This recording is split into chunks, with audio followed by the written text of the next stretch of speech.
Please welcome the President of Colombia, Mr. Andrés Pastrana, joining us from the Nariño Palace in Bogota, Colombia. Mr. President, thank you for being with us. The floor is yours.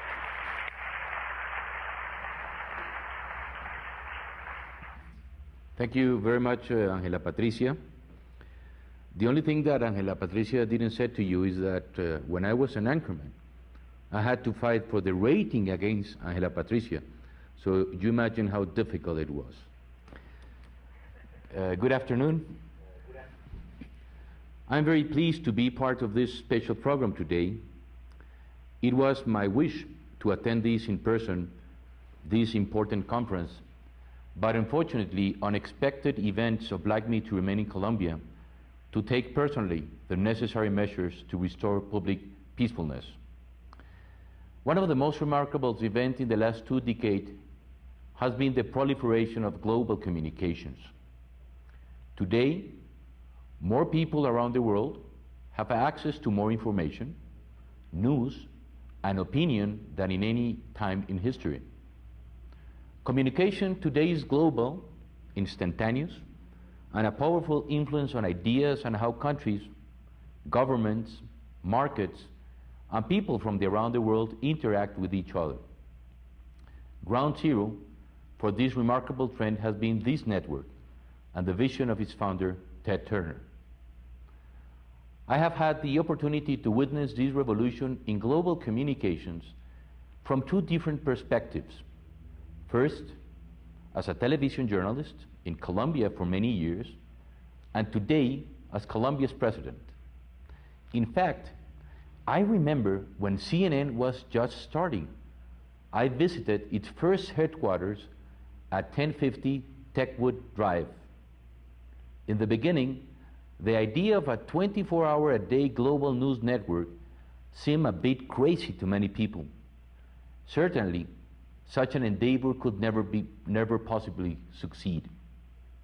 I can appreciate the frustration that Ted and others who found this network must have experienced in those early days. In some way, it is similar to the way many people think of the challenges facing the President of Colombia today. For example, when I say that I am committed to ending 40 years of violence in Colombia and bring peace to my country, many people say I am crazy to think this is possible. Or when I say that I want to defeat powerful drug cartels and make real progress in the war against narco-traffickers, others say it is useless to believe this can be achieved. This network is demonstrable proof in the power of an idea and a testament that through determination and perseverance, revolutionary change can take place.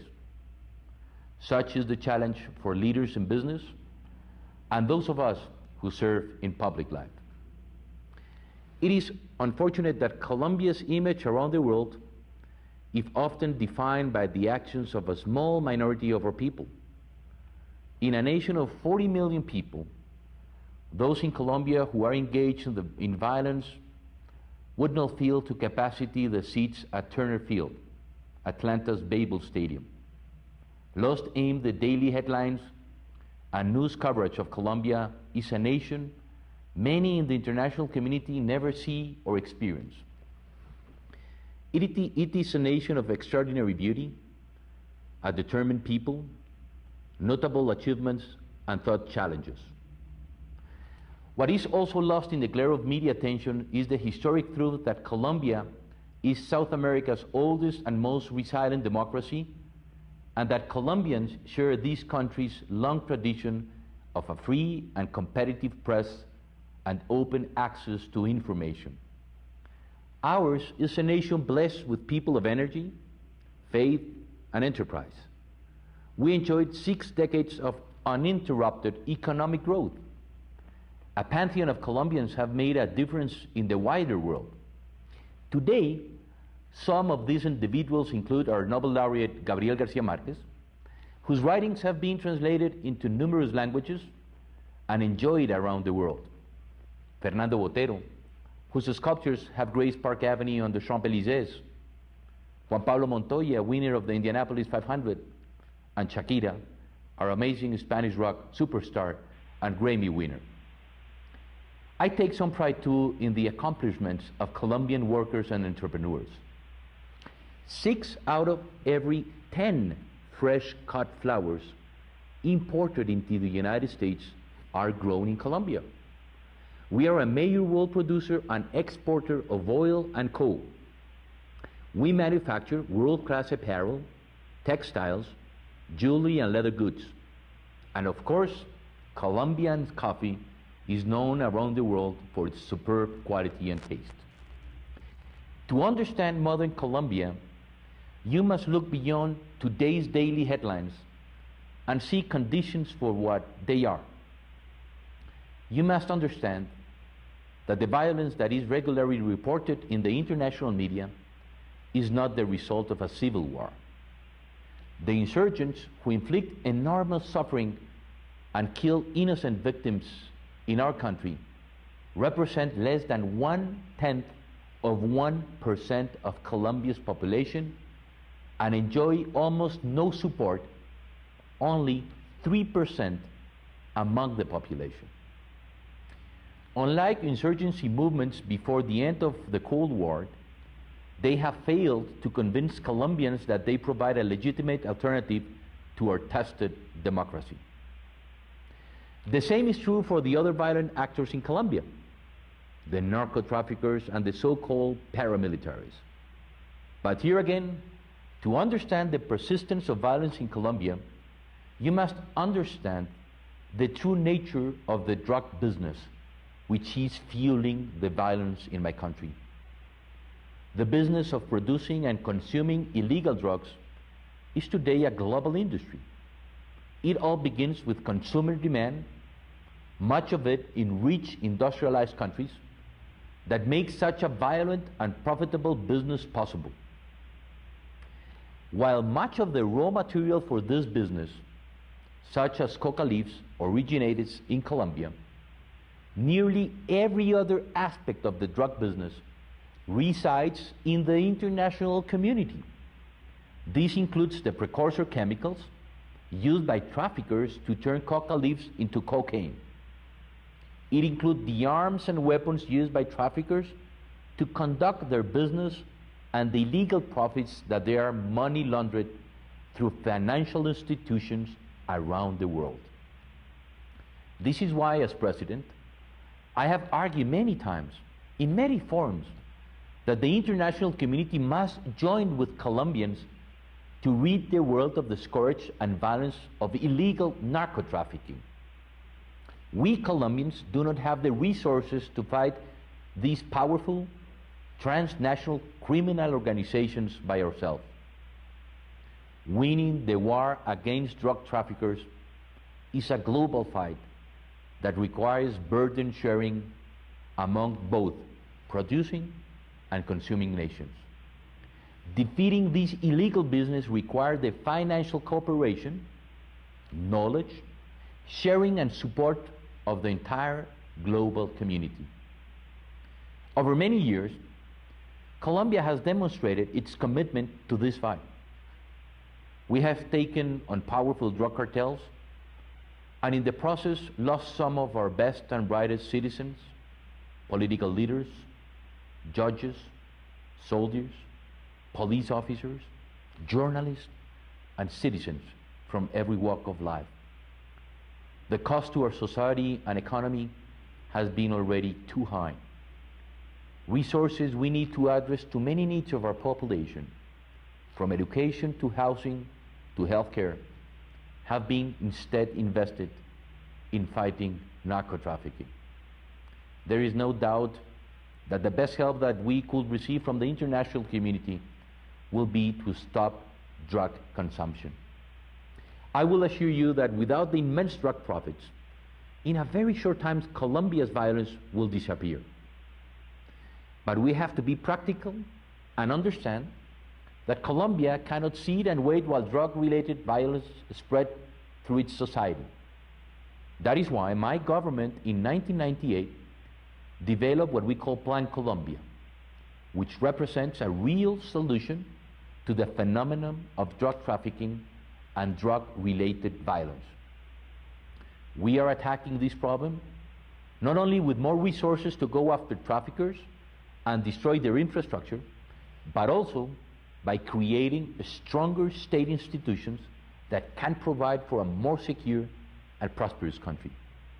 This includes new investments in economic and social development that will enable those Colombians who today are engaged in coca and poppy production for their survival to move to legal and legitimate endeavors. To fight drugs, we must fight poverty. To be effective in curbing violence, this plan needs long-term commitment from both Colombia and the international community. While Colombia is providing the largest share of funding for this multi-year program, we have asked other countries and international institutions to join us in this effort. Last year, the United States demonstrated global leadership by committing $1.3 billion in assistance to Colombia. Recently, several European countries and institutions have taken a first step and committed some resources to help Colombia. It is important for Colombians who have sacrificed so much and who have demonstrated extraordinary courage in standing up to powerful and violent criminal organizations to know that we are no longer alone in this global struggle. Many elements of Plan Colombia are currently being implemented. Since last December, we have destroyed more than 60,000 hectares of industrial grown coca. In addition, we are negotiating agreements with thousands of farmers who cultivate small amounts of coca to destroy their crop and replace it with legal ones. The government made significant progress last year in interdicting cocaine, arresting drug traffickers, and destroying the infrastructure of this business, such as drug laboratories, money laundering operation, and transportation systems. However, while crop eradication and interdiction are important to defeating the traffickers and restoring security in the country, they are not the whole solution.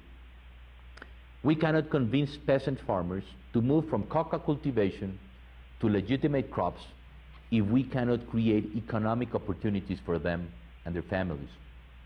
We must provide them with the tools and resources to succeed. This we are doing.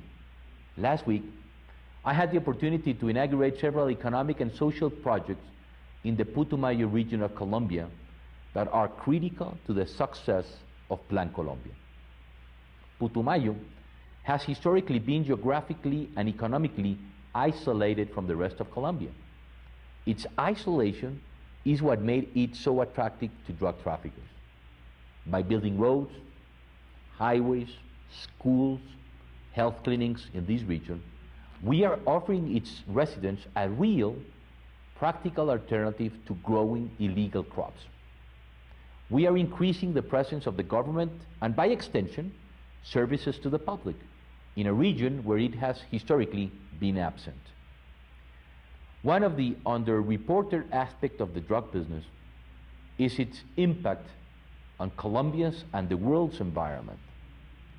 Colombia is home to vast tropical forests, which contain 10% of the world's biodiversity.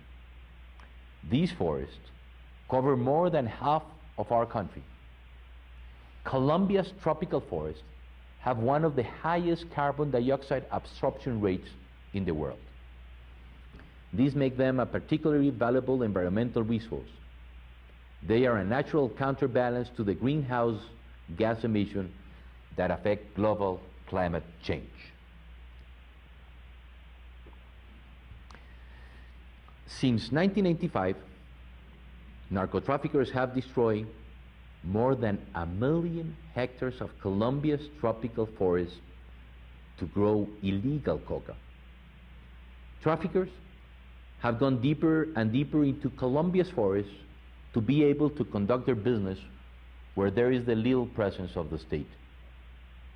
In addition to clearing forest lands to grow illegal crops, drug traffickers cause further environmental damage in the Amazon region by using and then dumping millions of gallons of toxic chemicals into the region's river system.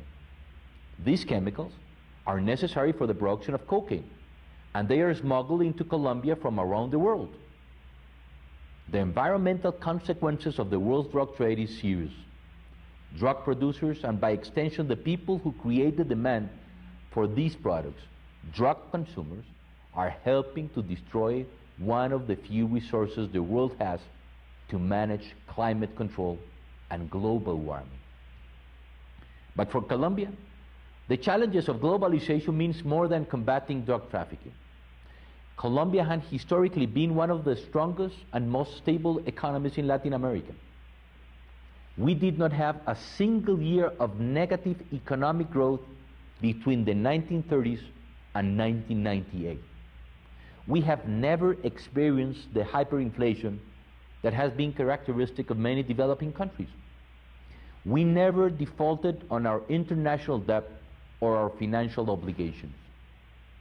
Colombia has historically been one of the most open economies in Latin America, with a liberal trade and foreign investment regime.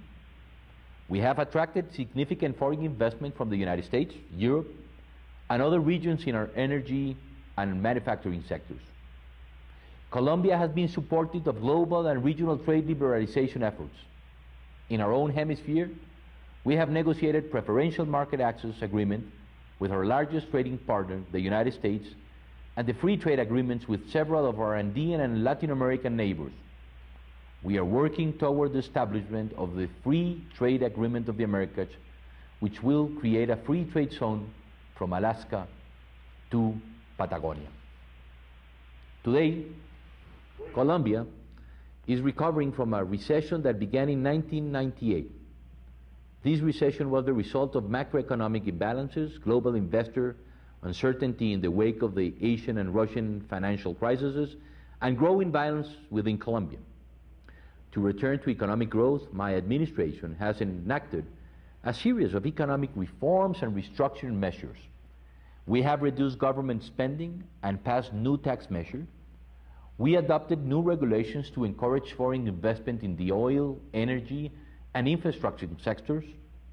We restructure and recapitalize failing banks. We are privatizing state assets, and we are reforming pension and social security systems. These reforms, coupled with Plan Colombia, will put Colombia on a solid economic footing. We understand that a strong and growing economy is the foundation for regional stability, peace, and making progress in the drug war. The search for peace has been at the center of my government's efforts over the past 3 years.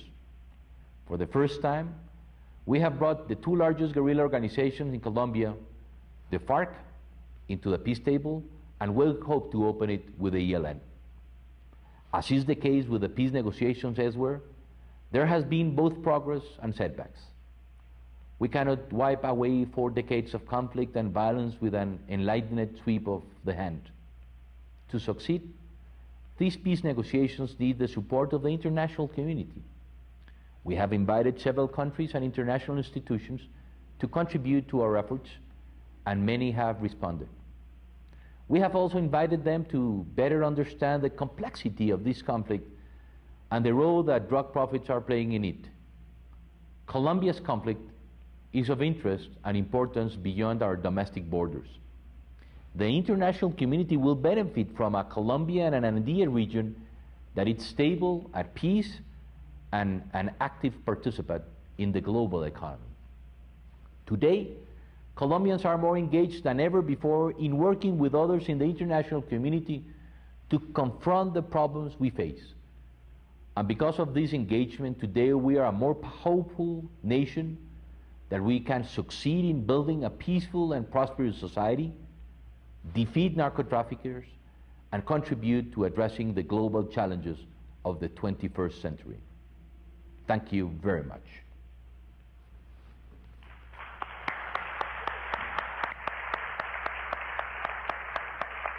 Thank you very much, Mr. President. As you know, we tried very hard to have you come in person, but we understand the need for you to attend to matters there. In the meantime, we thank you very much for your time, and we have designed an open session for questions and answers, and we have ready our first two contributors. Please identify yourself, your news organization, and please ask the first question. Go ahead. Hi, I'm Maria Daniela Zavala from the Venezuelan television Venevisión. Mr. President, many bombing attacks have taken place in Bogota, Cali, Medellin, El Payón last week. I would like to know what Colombia authorities is doing in order to stop this way of violence in Colombia, and are the local officials considering to cancel this football game, the Copa America, because of this terrorism act? And have the Colombian government identified the author of this terrorism act, either paratroopers or organized crime? And finally, Mr. President, it's clear that your government has done a lot of efforts to restart the dialogue with the main guerrilla groups in Colombia. But what is the real state of this process? What is the situation between the authorities, the conversations within the authorities and the rebels? Because the violence is still there and the bloodshed is increasing in Colombia. Your turn, Mr. President. Thank you very much for your 3 or 4 questions. First of all, what happened with the bomb attacks of last week in Bogota? We've as I said last week, we're after. They are not the different attacks in different cities of Colombia. They don't have a common denominator. We have identified some of the people, and we are working with the Fiscalía General de la Nación. Some of the people that have been doing these type of attacks have been captured in the last weeks. And the other ones, we have now the information, and we are going after them. And we hope that we can solve very soon these terrorist acts in my country. Secondly, I have to say that terrorism is the easy way. And it's a way really of attacking the civil population. The easy way is not confronting the authorities, but trying to do these type of acts as what happened in our country in the last 3 or 4 days, or in the last week in some other parts of Colombia. So that's why we're doing all our efforts with our police. I think that we have done a good job. Unfortunately, we still have some of these attacks in our cities, but we hope that we could go after the people that are doing these attacks in our countries. Secondly, one thing that I want to say clearly, we are going to do the Copa America. The Copa America is very important for my country. It's something that the people of Colombia, we want to do, because when they gave us the sede for the Copa America, I said to the people of in charge of the organization of the Copa America that will be the cup of peace. And that's what we want to show to the people, not only in America, but to the people around the world, that this is a peaceful country, and that we are going to support. All the Colombians are supporting Copa America, and there's no any type of relation on the information we have between some of these bomb attacks and the Copa America. Nothing to do with that. Some of the people, the enemies of the Copa America, are trying to link some of these attacks with Copa America, but there's not one information regarding a link between Copa America and what happened in our country. And the last thing, what's happening with the ELN and with the FARC. With the ELN, now this week the European countries involved as friends of the peace process in Colombia are working with and hope to go to the mountains of Colombia to try to achieve a negotiation process going forward with the ELN. And we hope, really, I think that's what we Colombians want, that we could start very soon a peace process with the ELN. With the FARC on the other side, I think that now we are advancing in the table of negotiations.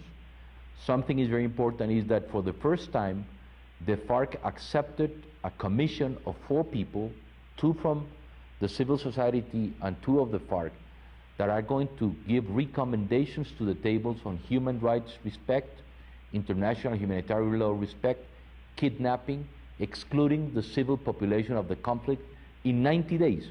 So in 90 days, these 4 Colombians should recommend to the table of negotiation agreements basically respecting international humanitarian law and human rights.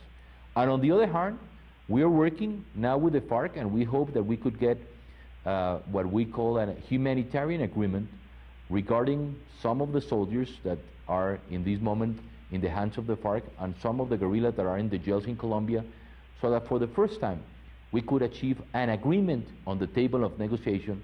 And this should be one of the most important agreements because it's a humanitarian agreement, and it's the starting of respect of the human rights and international humanitarian law in the internal conflict that we're living in Colombia. So I'm positive, and we hope that we could advance very soon with the FARC and start negotiations with the ELN.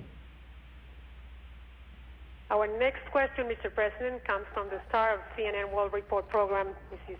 Asian Amdar. President Pastrana, during your speech, several times you mentioned that you need the help of the international community. What exactly are you expecting from the United States to help you fight the drug war? One thing, stop consumption. If the United States stop consumption, that's the best help to Colombia. And that's something that we've been talking with President Bush. In the last meeting in Quebec, Canada, that was one of the points. That the U.S. is investing today nearly $20 billion a year trying to avoid drug consumption in the United States, and still results are not good for the government and good for the United States. So that's why we need to work together. Instead of pointing out who is responsible, offer or demand, I think that for the first time in the history we are working together, not only Colombia with the United States, but Colombia with the European countries. Because the drug business, you know very well that it's the first or the second largest business in the world. The drug business, the figures they said, it could be a $500 billion business. That money is not in Colombia. That money is not in the hands of the peasants of this country. So that's why we need the help of the international community. First of all, social investment.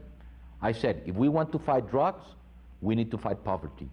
And the only way to fight poverty is investing, as I said before, in infrastructure, in housing, in education, in health, in giving them roads to bring their legal products out of the country. And one thing that I want to be clear, a drug addict, I've said, is a drug terrorist. Because with the money that comes from the United States and the money that comes from Europe, they're killing Colombians. And that's why we need all of us to unite our efforts to fight this common enemy that is narco-trafficking, that it's the one that is financing the violence in my country. Narco-trafficking is financing the guerrilla. Narco-trafficking is financing the vigilantes or the paramilitaries. Narco-trafficking is the one that is financing the common delinquency. So that's why, if we unite our efforts, we are going to defeat this common enemy that is narco-trafficking. Our next question, please. My name is Enrique Mrac from Catholic University in Uruguay and Radio Serendí. You just said, Mr. President, that the Copa America, one of the most important soccer tournaments of the world, is not going to be canceled. But as you know, many selections are scared to go to Colombia, which is natural after the bombs and after all. How is your government working with the security of the selections? Yes, Enrique. I think something that has been very important is this morning, and I want to thank them publicly, the Federation of Argentina, the Federation of Brazil, la Confederación Suramericana de Fútbol, his president Nicolás Leos. All of them, they're saying that they're going to support the Copa America and that they're going to support the Copa that is going to be held in Colombia starting in July. We have taken all the security. It's very difficult to guarantee zero problems, and I have to be honest with you, because at the end, the terrorism is very difficult to control here in the United States, in Chile, or in Argentina, or in Spain, or in England. It's the easy thing is to do terrorism, and that's the coward thing to do, to attack the civil population. But we have taken all the measures. 2 weeks ago, we have a big meeting here in Colombia between the police, between all the secret services of Colombia, between the representatives of the Federation of the Copa America, and we have taken all the measures to avoid any type of problems in our country.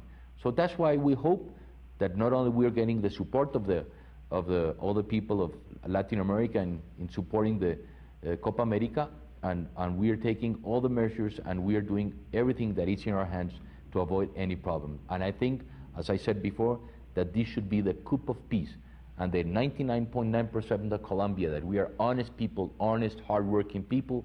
We are going to show not only America, but we are going to show the world that we are able to do this type of events, and that we hope that we could do this event as I'm dealing with it starting in the month of July. Go ahead.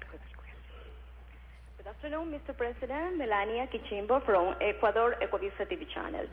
Do you think the military operations of Plan Colombia could damage your peace negotiations with the rebels? Gracias. No, I don't think so. First of all, because they have been saying very clear that they are not involved in the drug business.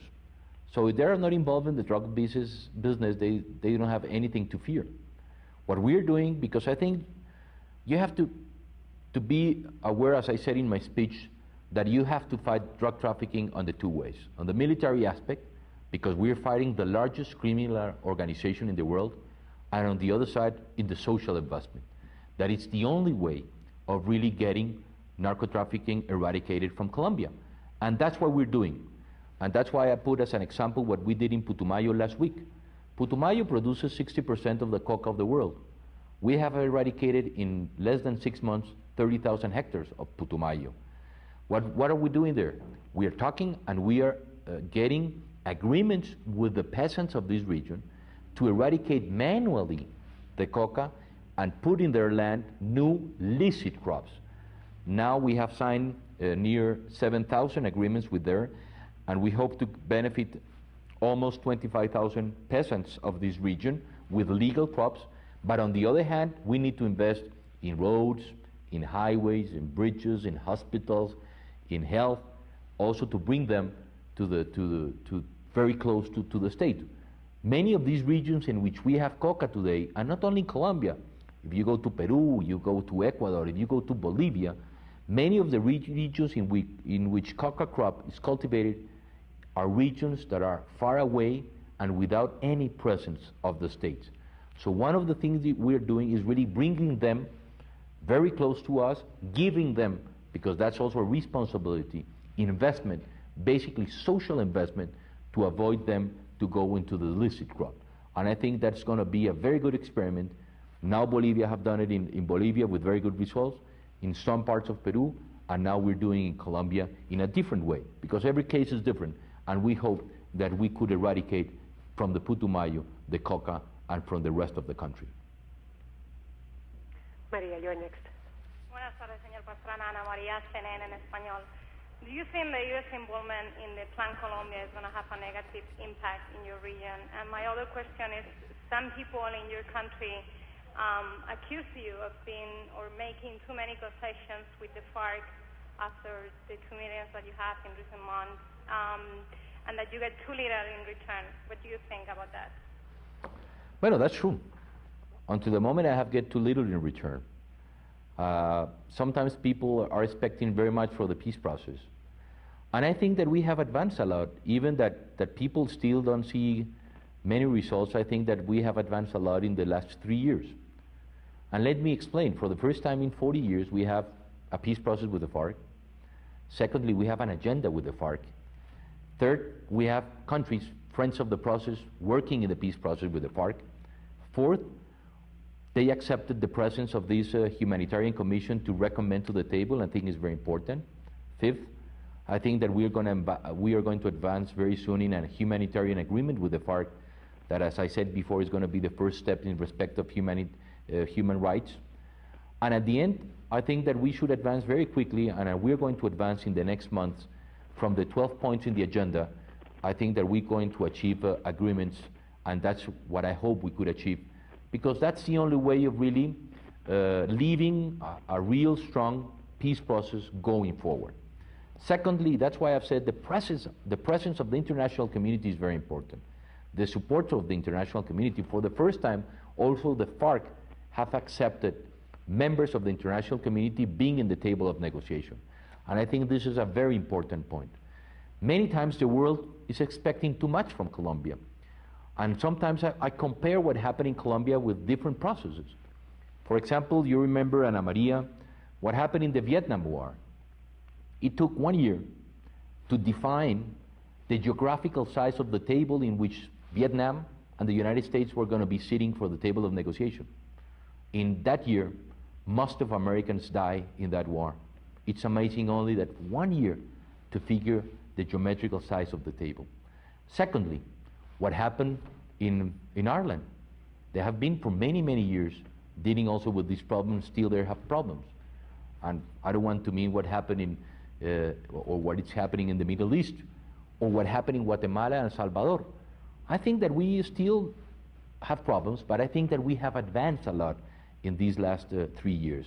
And we hope that we could achieve very soon, and that's something that I've been saying to and telling to the guerrilla movements, that also the population of Colombia they need gestures, peace gestures of the guerrilla to show that they're also committed into the peace process.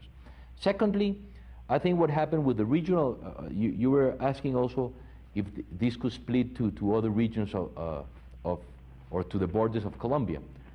I think, and I've been saying this also very clear, that sometimes what happened to Colombia is that many of the problems of other countries came to a country.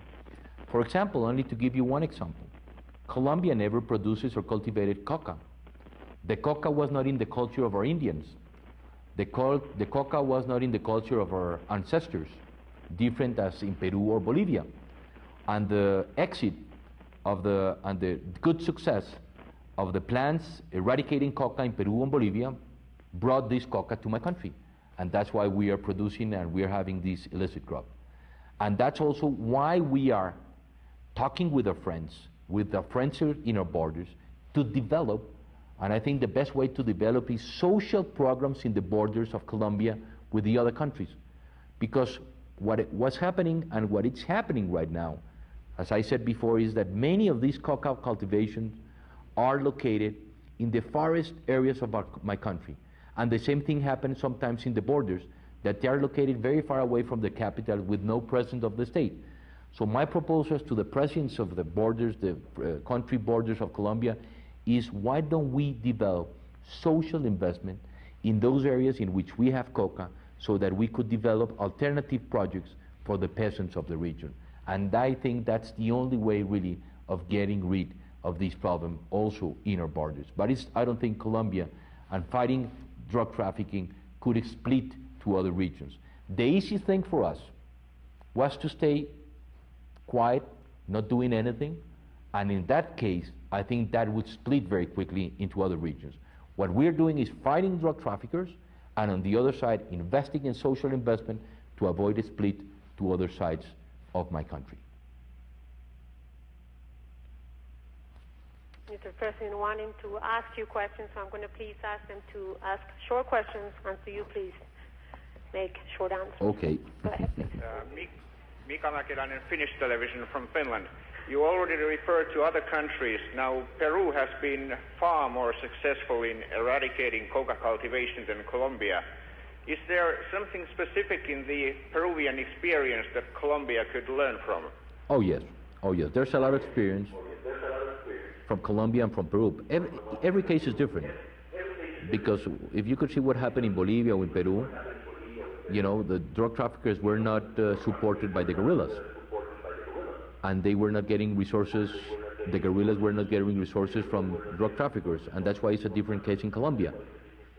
And that's why we're investing in the two sides, on the military side, on the social side. But we've been talking with the President Banzer, and we have also a good relation with President Paniagua in Peru, and we are exchanging a lot of experiences. But more than experiences, my own perception, because I've been in these areas, is investment, social investment. Because many times the peasants want to take the produce out, but they don't have one road, they don't have a way of getting their produce out to the markets. So if we start opening and giving them alternatives, for sure, they're going to change this illicit crop for the licit crops. When you talk to the peasants of Colombia, They don't want their children to be in an illicit business. They want their children to be in a licit business with good education, and that's what we're working forward.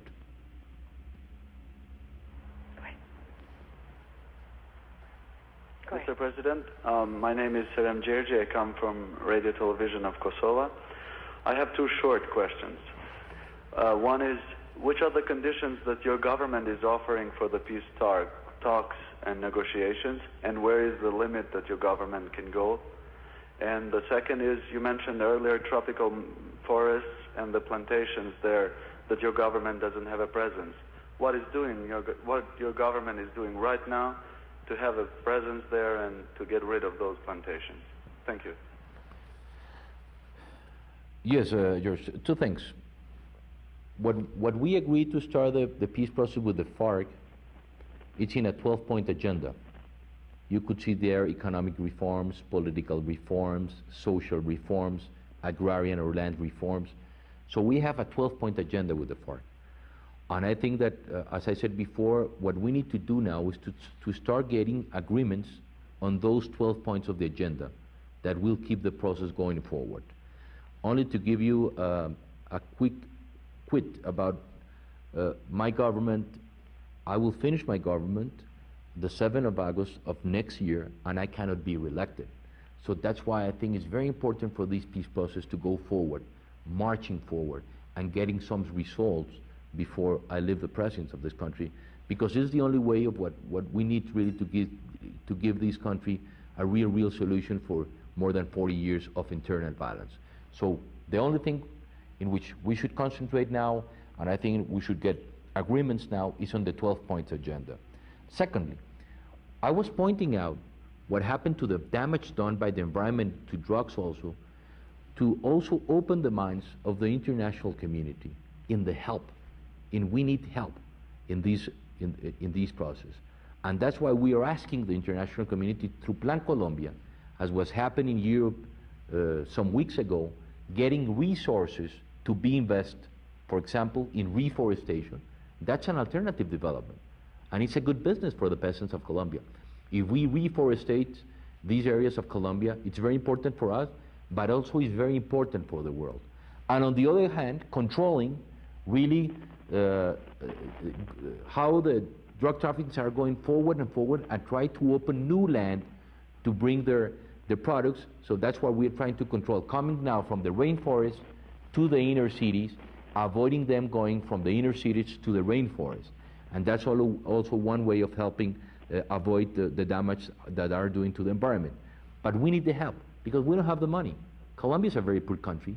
We are investing today more than $1 billion a year, as I said also in my speech, in fighting drug trafficking to avoid drugs to be in the streets of the United States or in the streets of Europe, instead of investing in the people, in social investment. So that's why we're asking the international community, please come and work with us, and we could solve this problem, fighting and defeating this common enemy that is narco trafficking.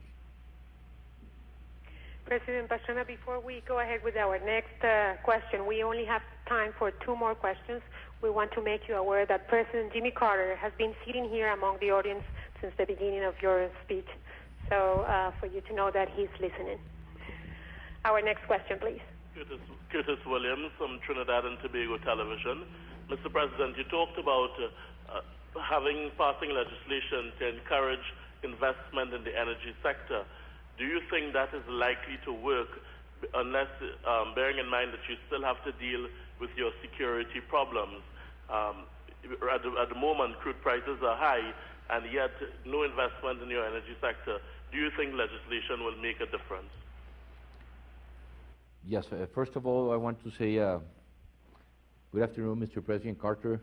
It's a pleasure also to having you in the audience. President Carter has been also very supportive with us in helping try to achieve our peace process in Colombia. I don't know, Mr. President, if I could say this, but you have been offering also your efforts and your experience to try to achieve peace in Colombia, and this is something that I want to thank you publicly and in my name and in the name of the people of Colombia. So thank you very much, President Carter. Secondly, security.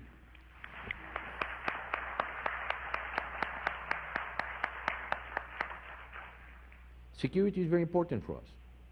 But that's why I point out in my speech that even we've been in this war for 40 years, we have grown, and I said it, from 1930 to 1998, our rate growth, average rate growth of Colombia was 3.4%.